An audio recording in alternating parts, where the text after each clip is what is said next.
আজি আমাৰ আলোচনাৰ বিষয়টো হৈছে বৰ্গ আৰু বৰ্গমূল বা ইংৰাজীত স্কুৱেৰ এণ্ড স্কুৱেৰ ৰুট। বৰ্গ মানে যিকোনো এটা সংখ্যাক দুবাৰ পূৰণ কৰিলে তাকেই বৰ্গ কৰা বুলি কোৱা হয়। ধৰি লোৱা 5 সংখ্যাটোক যদি আমি দুবাৰ এনেকৈ পূৰণ কৰোঁ তেতিয়া আমি 25 পাম। ইয়াৰ অৰ্থ এইটো যে 5ৰ বৰ্গ হৈছে 25। গতিকে আমি লিখিব পাৰোঁ 5ৰ বৰ্গ 25। ঠিক তেনেকৈ ধৰি লোৱা 25ৰ বৰ্গ অৰ্থাৎ 25ক আমি যদি দুবাৰ পূৰণ কৰোঁ তেতিয়া আমি ক'ম যে 25ৰ বৰ্গ কৰাটো যে 625। 25ৰ বৰ্গ 625 এইটোৱে কোৱা হয় বৰ্গ কৰা। আৰু বৰ্গমূল মানে যিকোনো এটা সংখ্যা বৰ্গ সংখ্যা হ'ব লাগিব। ধৰি লোৱা 36ৰ বৰ্গমূল ইয়াক এনেকৈ লিখা হয়, এইটো হ'ল 6। 36ৰ বৰ্গমূল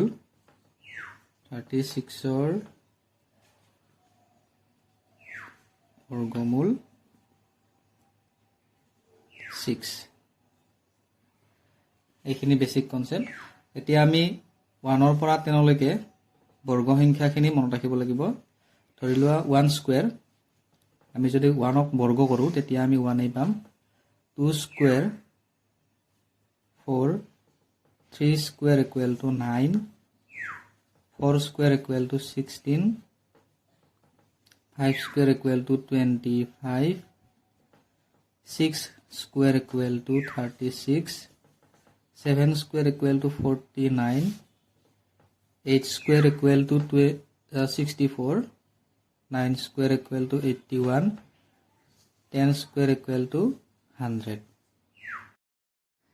এতিয়া আমি যিকোনো দুটা অংক থকা সংখ্যাক কেনেকৈ সহজতে বৰ্গ কৰিব পাৰোঁ সেইটোৰ বিষয়ে শিকিম। ধৰি লোৱা 11 স্কুৱেৰ, 12 স্কুৱেৰ, 13 স্কুৱেৰ বা যিকোনো ডাঙৰ সংখ্যা ল'লোঁ 89 স্কুৱেৰ, এইবিলাক সংখ্যাক আমি সহজতে বৰ্গ কৰিব পাৰোঁ। তাৰ নিয়মটো প্ৰথমতে কৈ দিছোঁ। তাৰ আগতে যিবিলাক সংখ্যাৰ এককৰ ঘৰত 5 থাকিব সেইবিলাকক আমি কেনেকৈ বৰ্গ কৰোঁ তাৰ নিয়মটো দিছোঁ। প্ৰথমতে যে 15 স্কুৱেৰ ধৰি লোৱা, তাৰপাছত 25 square, 35 square, 45 square, 55 square, 65 square, 75 square, 85 square, 95 square. এতিয়া এইখিনিক আমি সহজতে স্কুৱেৰ কৰিব পাৰোঁ অৰ্থাৎ বৰ্গ কৰিব পাৰোঁ। আমি পূৰণ কৰি নাচালেও হ'ব। সেই নিয়মটো মই কৈ দিছোঁ। যদি এনেকৈ এককৰ ঘৰত 5 থাকে আৰু বৰ্গ কৰিব লাগে তেতিয়া প্ৰথমতে আমি 25 সংখ্যাটো লিখি ল'ম। 25 সংখ্যাটো লিখি এতিয়া দশকৰ ঘৰত সংখ্যা আছে 1। এতিয়া এই 1ৰ লগত 2 পূৰণ কৰিব লাগিব অৰ্থাৎ 1ৰ পিছৰ সংখ্যাটো সদায় 2। গতিকে 1 আৰু 2 আমি পূৰণ কৰিম। তাৰমানে 15 স্কুৱেৰ ইকুৱেল টু 225। ঠিক তেনেকৈ 25 স্কুৱেৰ, ইয়াৰ ক্ষেত্ৰতো আমি প্ৰথমতে 25টো লিখি ল'ম। 5 স্কুৱেৰটো 25 লিখি ল'লোঁ। এতিয়া এইটো দশকৰ ঘৰত 2 আছে আৰু 2ৰ পিছৰ সংখ্যাটো 3। 2ৰ পিছত 3 পায়, গতিকে 2 into 3 কৰিব লাগিব, গতিকে 6 হ'ব। ঠিক তেনেকৈ ইয়াৰ ক্ষেত্ৰত 25 লিখি ল'লোঁ। এতিয়া 3 আছে, এইটো তাৰ পিছৰ সংখ্যা হ'ল 4, গতিকে 3 4 গুণ 12। 25 এইটো হ'ব 2025। ঠিক তেনেকৈ এইটো হ'ব 3025 কাৰণ এইটো 5 আছে দশকৰ ঘৰত, 5ৰ পিছত 6 পায়, গতিকে 6 5 গুণ 30 আৰু এইটো 5 স্কুৱেৰ আছিল 25। আকৌ এইটো যদি আমি চাব যাওঁ 4225 হ'ব এনচাৰটো। 65 স্কুৱেৰ মানে 4225। আকৌ এতিয়া এইটো 25 লিখি ল'লোঁ। এইটো হ'ব 56 কাৰণ এইটো 7 আছে, 7ৰ পিছত 8 পায়, গতিকে 8 7 গুণ 56। আকৌ 85 স্কুৱেৰ মানে 7225। ঠিক তেনেকৈ 95 স্কুৱেৰ মানে 9025। এইটো নিয়মত কৰা হয় যদিহে এককৰ ঘৰত 5 সংখ্যাটো থাকে। এতিয়া ধৰা আন এটা সংখ্যাৰ উদাহৰণ ল'লোঁ 23 স্কুৱেৰ, তাৰপাছত ধৰা 44 স্কুৱেৰ, 56 স্কুৱেৰ, এইবিলাকৰ ক্ষেত্ৰত কেনেকৈ আমি সহজতে উলিয়াব পাৰিম। তাৰ কাৰণে এটা নিয়ম দিছোঁ, সেইটো হ'ল প্ৰথমতে এই এককৰ ঘৰত যিটো সংখ্যা থাকিব তাৰ স্কুৱেৰ কৰিলে হ'ল। এককৰ ঘৰত আছে 3, গতিকে তাৰ স্কুৱেৰ হ'ব 9। এতিয়া এই দুয়োটা সংখ্যা অৰ্থাৎ 2 আৰু 3 এই দুয়োটা সংখ্যাক পূৰণ কৰিব লাগিব।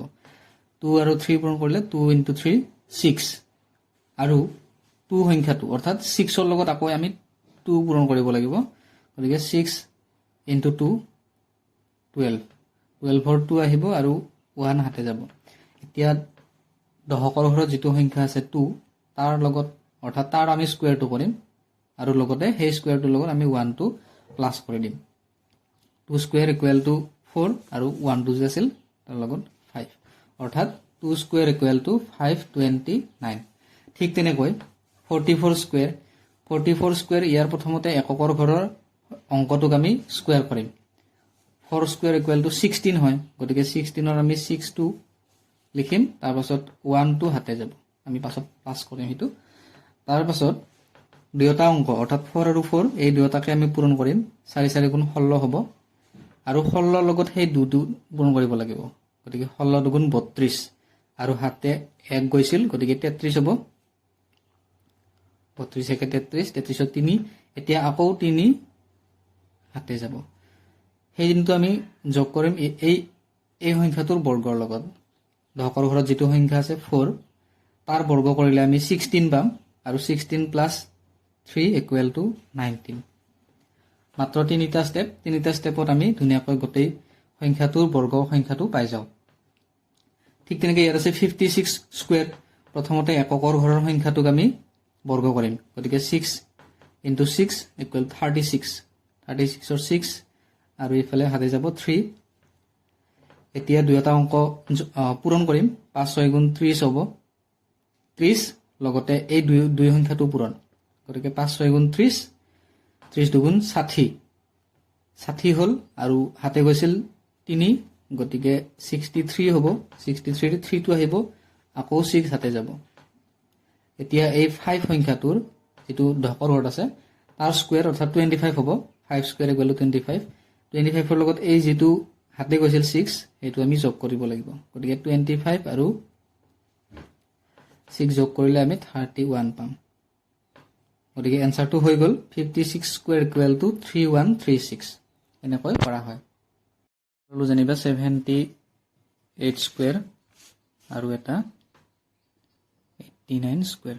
এতিয়া এই দুটা সংখ্যাক আমি বৰ্গ কৰিব লাগে।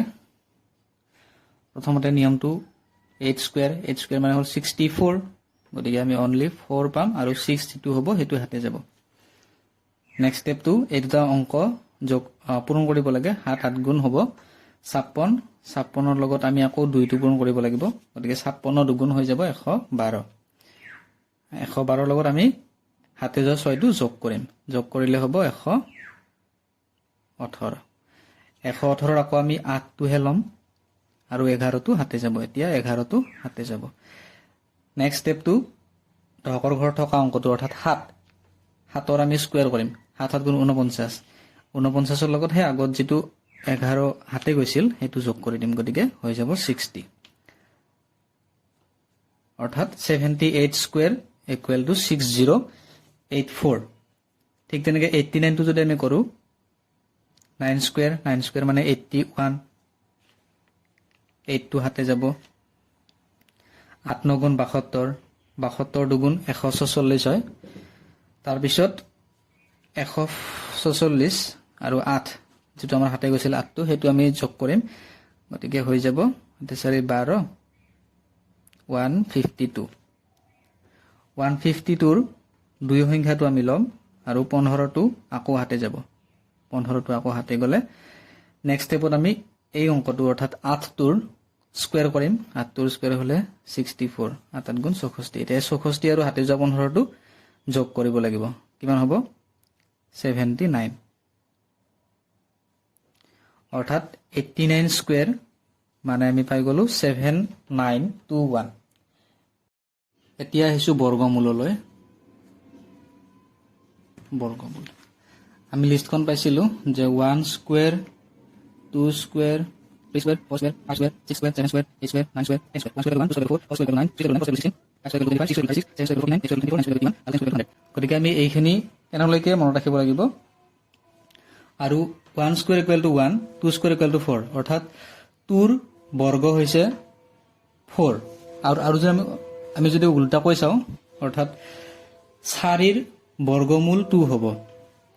উলটাকৈ চালে তেনেকুৱা হ'ব যে 4ৰ বৰ্গমূল 2। ঠিক তেনেকৈ এইটো যদি আমি চাওঁ যে 36ৰ বৰ্গমূল 6, 81ৰ বৰ্গমূল 9।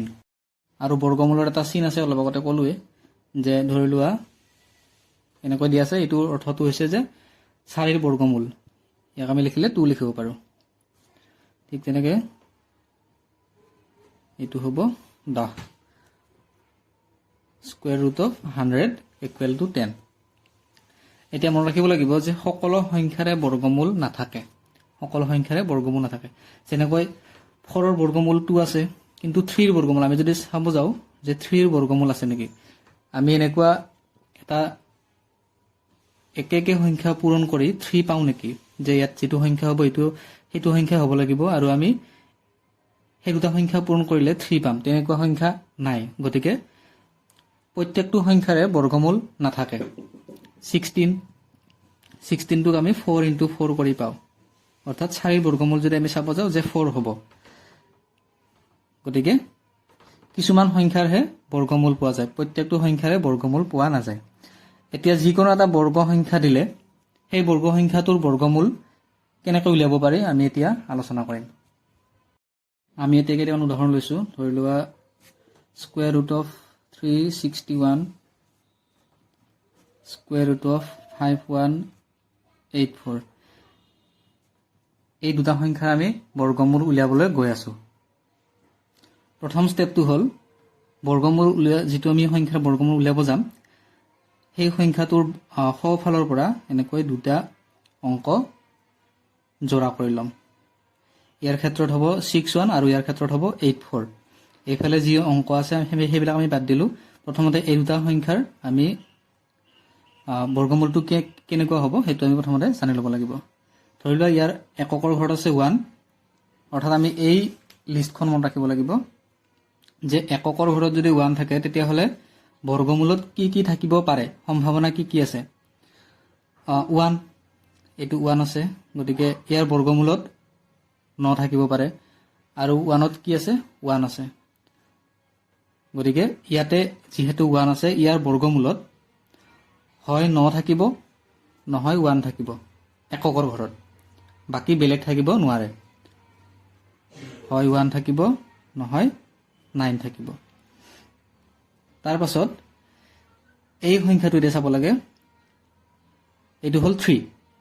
এতিয়া 3 সংখ্যাটো কাৰ কাৰ মাজত আছে সেইটো চাব লাগে। এইটো 1 আছে, এইটো 4 আছে, 9 আছে, 16 আছে। আৰু এই 3 সংখ্যাটো থাকিব 1 আৰু 4ৰ মাজত। গতিকে 1 আৰু 4 ইহঁত দুটাৰ বৰ্গমূল হৈছে 1 আৰু 2। আৰু ইহঁত দুটাৰ মাজত যিহেতু থাকিব 3টো, তাৰ কাৰণে আমি ইহঁত দুটাৰ ভিতৰত যিটো সৰু সংখ্যা হয় অৰ্থাৎ 1টো ইয়াক ল'ম আমি। অৰ্থাৎ ইয়াত দশকৰ ঘৰত হয় 11 হ'ব নাইবা 19 হ'ব। অৰ্থাৎ 361ৰ বৰ্গমূল হয় 11 হ'ব নহয় 19 হ'ব। এতিয়া আমি কেনেকৈ উলিয়াম যে 11 হ'ব নে 19 হ'ব, এইটো আমি কেনেকৈ উলিয়াম।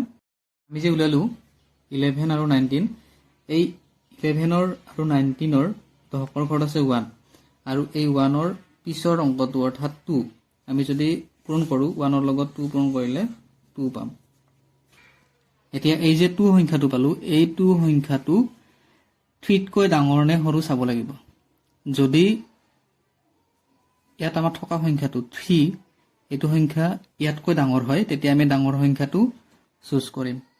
এইটো 2 আছিল, এইটো 3 আছিল, ইয়াতকৈ এই সংখ্যাটো ডাঙৰ, অৰ্থাৎ আমি ডাঙৰ সংখ্যাটো চুজ কৰিম। অৰ্থাৎ ৰুট 361 মানে হৈ যাব 19 এতিয়া আমি উলিয়াম √5184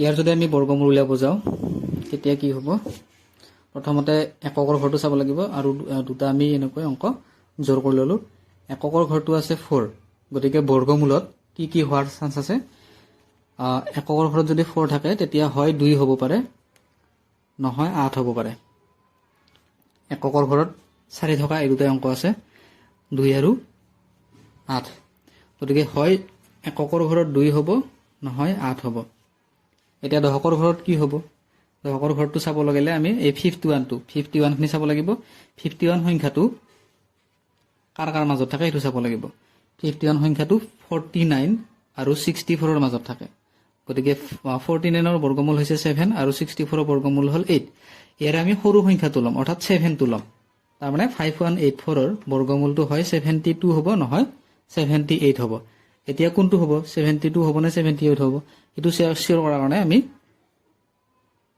এই সংখ্যাটোৰ অৰ্থাৎ 7 টোৰ পিছৰ অংকটো আমি পূৰণ কৰিম 7 * 8 কৰিলে আমি 56 পাম এতিয়া এই 56 টো আৰু এই 51 টো আমি তুলনা কৰিম যে 56 টোতকৈ যদি এই সংখ্যাটো সৰু হয় তেতিয়া হলে আমি সৰু অংকটো লম সৰু সংখ্যাটো লম আৰু 56 টোতকৈ যদি এই সংখ্যাখিনি ডাঙৰ হয় তেতিয়া হলে আমি ডাঙৰ সংখ্যাটো লম এটা 56 তকৈ 51 টো সৰু গতিকে আমাৰ উত্তৰ হ'ব 72 অৰ্থাৎ 5184 ৰ বৰ্গমূল হ'ব 72 এতিয়া আৰু কেইটামান উদাহৰণ লৈছো 4356 ইয়াৰ ক্ষেত্ৰত 56 গতিকে 6 আছে এককৰ ঘৰত গতিকে কি হ'ব হেতু আমি লিষ্টখন পৰা চাব পাৰিম এককৰ ঘৰত হয় 4 হ'ব নহয় 6 হ'ব কাৰণ 4 স্কয়াৰ মানে 16 এককৰ ঘৰত 6 থাকে 6 স্কয়াৰ মানে 36 এককৰ ঘৰত 6 থাকে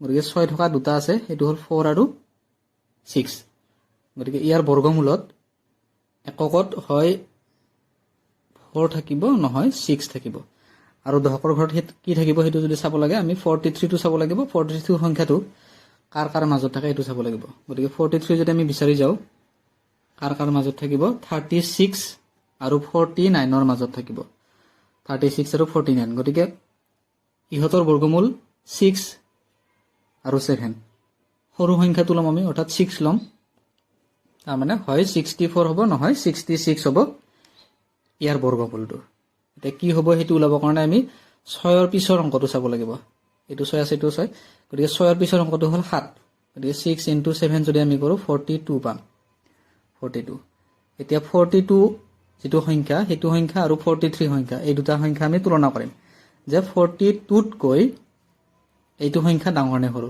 ডাঙৰ অৰ্থাৎ আমি ডাঙৰ সংখ্যাটো লম 64 আৰু 66 ৰ মাজত ডাঙৰ সংখ্যা হ'ল 66 গতিকে 66 টোৱে হ'ব 4356 ৰ বৰ্গমূল ঠিক তেনেকে 2304 আছে ইয়াত 4 আছে গতিকে ইয়াত 4 থাকিলে এককৰ ঘৰত হয় 2 হ'ব নহয় 8 হ'ব এইখিনি লিষ্টখন মনত ৰাখিব লাগিব এককৰ ঘৰত 4 আছে গতিকে বৰ্গমূলৰ এককত হয় 2 থাকিব নহয় 8 থাকিব এতিয়া বৰ্গমূলৰ দশকত কি থাকিব এটা আছে 23 গতিকে 23 কাৰ কাৰ মাজত থাকে এটো আমি জানিব লাগিব 23 থাকে 4 স্কয়াৰ আৰু 5 স্কয়াৰৰ মাজত এটো আমি জানি থব লাগিব গতিকে এইখন লিষ্টখন মনত ৰাখিব লাগিব হলে 23 যেটো আছে হেতু 3 স্কয়াৰ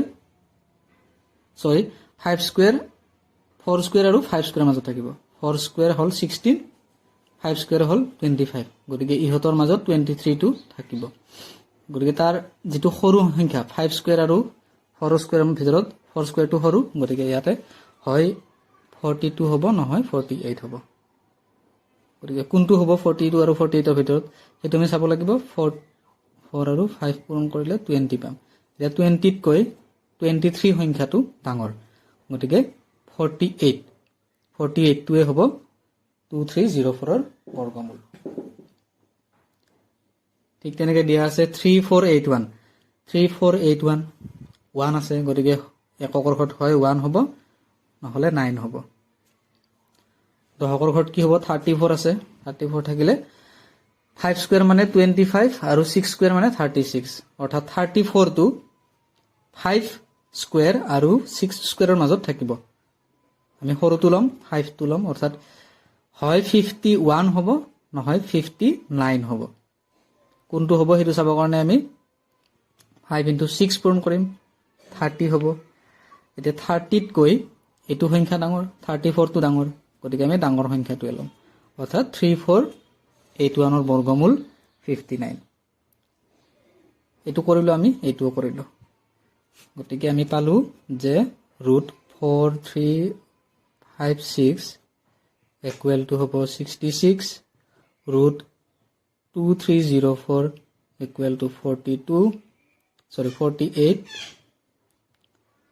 √3481 equal to 59